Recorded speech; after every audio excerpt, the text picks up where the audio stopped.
All right, guys, I wanted to break down the gear, the baits that we're using, and just kind of walk through the presentation so you guys understand exactly what it is that we're doing. So there's been a handful of baits that have been key for us over the last few days, and one of those baits is an Okashira Screwhead and a 3-inch spark shad. Now, this has been a standard and a staple for smallmouth and really for any species of fish. This thing catches pretty much everything. I mean, we had pike on it, walleye. I mean, we pretty much were multi-species anglers over the last few days. But all this bait does is think of it kind of like a spy bait. You throw it out, you let it sink to where you want it to go, and you just steady retrieve. Now, this blade on the Okashira Screwhead is asymmetrical. Okay, so it is not a perfectly symmetric blade. So as it's vibrating, it's making some noise and some clack. So it's creating a slight bit of flash, but really it's creating a vibration and a sound under the water that's drawing the fish to it. So as far as the rods and the rigging, Ryan's been throwing the Destroyer P5 baby plugging. I've been throwing the brand new Triza 3-piece travel rod. So this is an F372. So this is basically the Windbuster of Triza. And everybody that follows us knows that I'm a huge Windbuster fan. But this is called the Aegea. It's a little bit heavy probably for this technique, but it's been handling it great still, and I've been wanting to put it through the paces, and it's been working great for me. So essentially what we're doing with these screwheads is we're just getting up here in some of this really clear water and for those fish that are starting to move up, and we're just making super long casts. I mean, as far as we can cast out so that we're getting the furthest distance from the boat we can. We're letting it sink down towards the bottom, and then literally we're just winding it very slow. Right? And that's all you do. If you jerk it and move it and lift it and drop it and all this shit, then the blade doesn't have a chance to really do what it's designed to do. So literally, this is just the simplest way to fish, right? We're just winding in, straight retrieve, okay? Nothing to it. I'm using 19-pound Sunline Defire D braid to a 10-pound floral leader. I will drop down to 8-pound on a day like today where it's just crystal clear, and they get a little spookier, but that's it. The heads come in an 1/8 ounce and a 1/16 ounce. The way you choose is basically depth. Okay, so if you're fishing super skinny water, the 1/16 ounce is nice because it doesn't snag and it lets you get a little more depth control. If you're fishing out a little deeper, or if it's really windy, then that 1/8 ounce is nice for that. All right, guys, the other technique that we've been using a lot over the last few days is the free rig. Now, you hear me talk about the free rig quite a bit. Essentially, all it is, it's a round eye drop shot weight that's going to slide freely on your line, just like a bullet weight would with a Texas rig, and then some form of soft plastic bait. Now, the last couple days, we've been using the Megabass Rock Hog. The 2.5 and the 3-inch size have been the sizes of choice. The 2.5 is just a really nice, small, compact when they get really finicky and they're looking for tiny little bait. The 3-inch is good when you're just not sure and you're kind of searching. Gives them something a little bit bulkier. The Rock Hog has these really cool appendages to it, so as it falls, it's just going to have a really nice kind of swimming action and flapping action just to draw some attention to it. The reason I like the free rig over, say, like a Ned rig, Texas rig, tube, something like that, is it just gives them a different presentation that these fish up here aren't used to seeing. Everybody up here, you know, in the Northwoods and in this northern area of our country throws a Ned rig in a tube. And for good reason. They eat the crap out of it. But a lot of times you come on a smaller lake, what we're on today, and you know, they've seen so many Ned rigs, so many tubes. This gives them a totally different option, and it lets us target cast. So when we get out on some of these flats like this, where it's just tons of sand, and we're looking for these little isolated pieces of structure, either a rock pile, a tree, you know, something that's drawing them to it, we can target cast with this and really present the bait great. As the weight falls, and it lands on the bottom, then this guy just kind of slowly falls down, you know, just like a crawdad would, to the bottom, and then we can work it back to the weight and then lift it again and drop it again and then have it slowly fall down. So it just has this really nice presentation to it. For gear, I'm using the Destroyer P5 Windbuster, 3000 size spinning reel. Again, I'm using the 19-pound Sunline Defier D-braid to a 10-pound fluoroliter, and I'll go back and forth again from 8 to 10 depending on, you know, spookiness of the fish. And essentially how this cast is working is I'm throwing out to the target, okay, and I'm letting it sink on a totally slack line to the bottom. What that does is that weight goes to the bottom and that bait just slowly kind of flutters down, okay? Once it's on the bottom, I'm going to just really lightly just kind of shake the bait back to the weight. Okay, I don't want to really move the weight here. I just want the bait to crawl towards the weight. Once I know it's at the weight, I just kind of pause for a second, kind of give it just 1 or 2 little hops with the weight, so it's kind of like a jig or a Ned rig. And then if nothing's eating it, then what I do is I just kind of lift up and then lower my rod really fast. Okay, and what that'll do is that'll lift it off the bottom, let the weight fall, and then my bait's able to kind of free fall. And I'm basically starting my cast over. Okay, then after I know it's on there, I just kind of shake it back to the weight, and then boom, it's at the weight. Crawl it once or twice, nothing's on there, lift, drop my rod tip, let it fall on a totally slack line, and I'm starting it over. So you can fish this slow if the fish are really lethargic, or you can fish it rather aggressively if the fish are fired up. So sometimes, like this time of the year, they're moving up in wolf packs a lot of times, and you got to get them triggered. So a lot of times my cast will look something like this. All right, shake it back to the weight, move it, lift, drop, let it fall back to the bottom, and shake it back to the weight, hop, lift, drop. So it's rather aggressive, right, for a soft plastic bait versus being super finessey, but it's drawing attention to them and forcing one of those fish in the school to trigger and to strike. Okay, the other bait that we've been smoking them on, as everybody knows, is the Megabass Ito Vision 110. Now we've been bouncing through a handful of colors, back and forth between a matte finish, clears. We've had some stormy days, we've had some sunny days. I just try to match the color to the clarity of the water. You know, up here in the north, you could, you know, perch color smoke them. We've been smoking them on like Wakasagi colors. This is a matte finish color. It just has a little more body to it. So what I've been using for gear is Destroyer P5 110 stick. This has become my absolute favorite jerkbait rod. I've got a Steez Limited 7-to-1 on there, 10-pound Sunline Sniper fluorocarbon, pretty straightforward. The key to the jerkbait, if you guys are just getting into jerkbaits, is as you're twitching, right, you just got to make sure that you're just tapping the slack and not overly working that jerkbait. Okay, so it's just kind of a tap and winding it in, but you're leaving slack there on the water. So all you're doing is just kind of tapping a slack, and when you do that, that bait just kind of darts and stays in the position it is.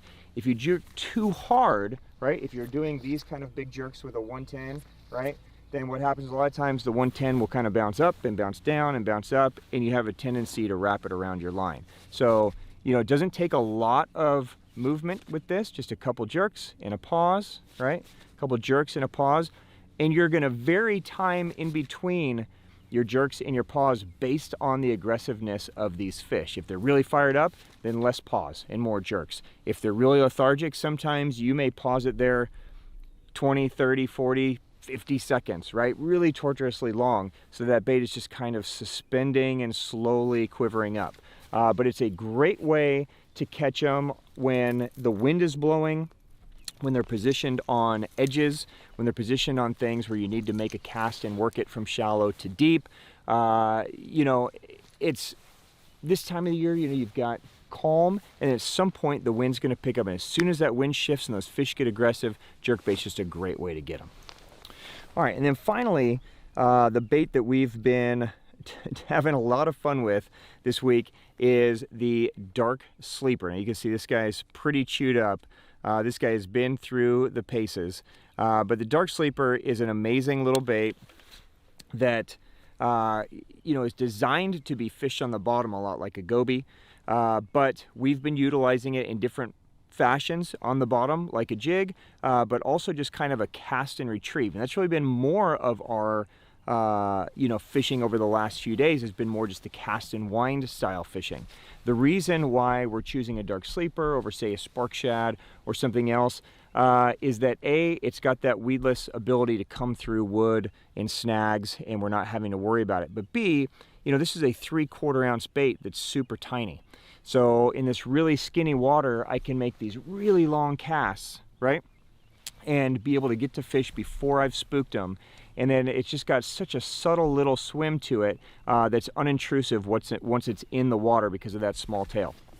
I'm fishing this on the Evoluzion White Python, Zillion HD 20-pound fluoro, right? Like this is legit, like this is gear you're used to, Jeff. Yeah, yeah. Basically. But which seems crazy for smallmouth, but they, in the shallow water, they're not line shot. I'm not giving them a chance to stare at it.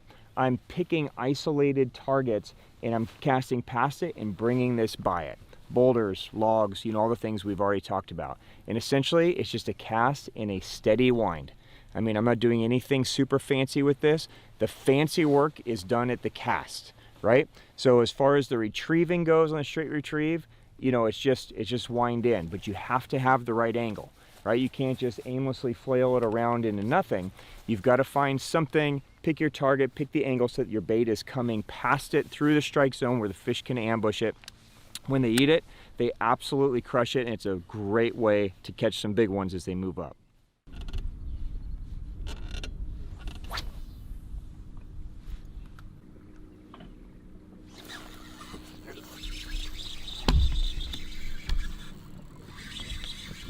Hike. Yep.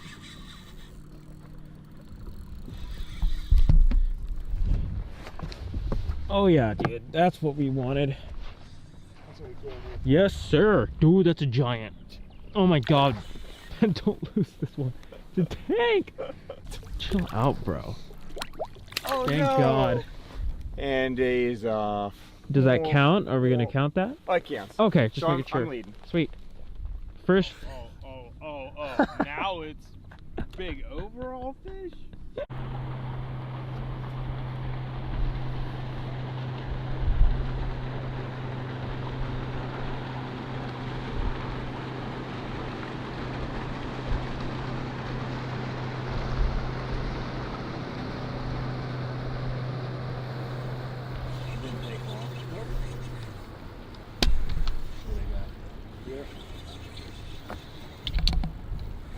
Please be a pike.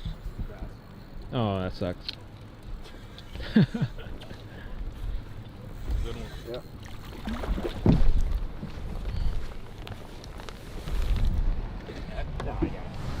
Yeah. It's only a friendly competition. Huh?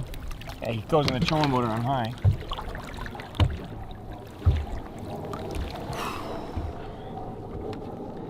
Alright. Double up? We'll stand by. I hope mine's bigger. Yeah. Are we weighing them? I guess we have to. Right?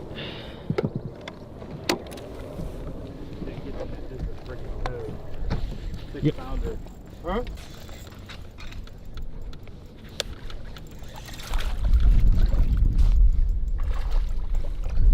$335. Okay, let me see that net real quick. Oh, yeah. Here, I'll just bend over and get it for you, dude. No, I don't want to lose them. That's not $335. You don't think? No. Seriously? Yeah. Here, give me the phone. Oh, it's 4. Okay, mine's going back. I'm winning. 335, right? 335. Okay.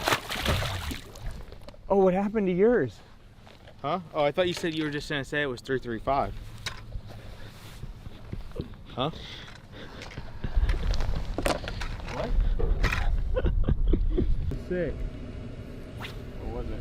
It was like a 7-pound smallmouth. He ate his shit at the boat. He shook it off.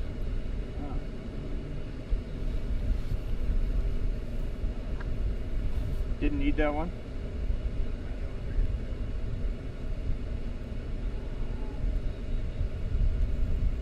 Bingo. Fuck.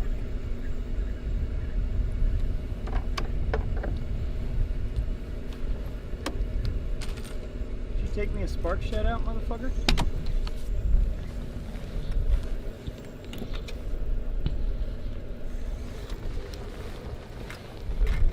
Big one. That's a big one. Jab at it, dude.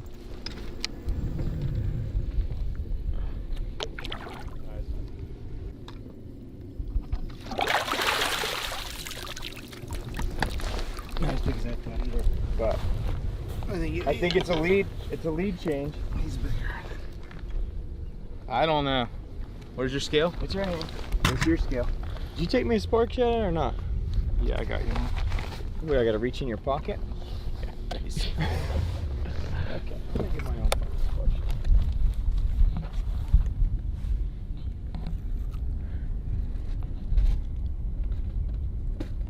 shot. 313. Ugh.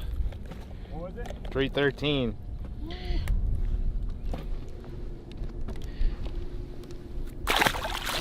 But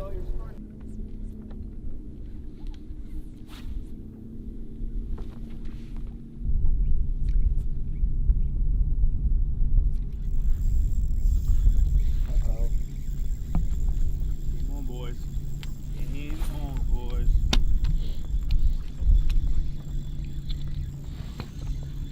The head shaking going on here. Uh-oh.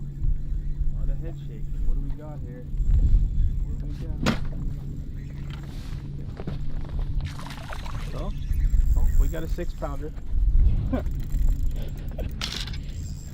It was numbers today, right? That's what we said. Is that what you decided on? Is that what we said? Numbers.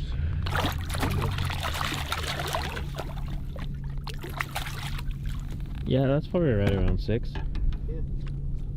My batters are dead in my scale. So Oh, we'll yeah. Cute fish, bro.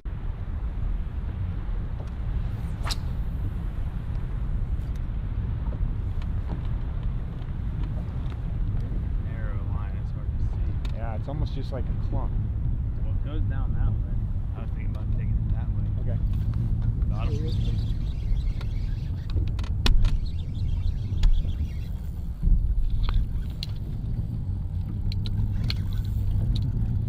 Sorry, I'll put you on him.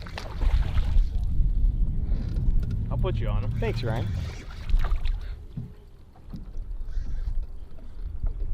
Make sure the customer takes it. Is that what it is? This is the excuse now?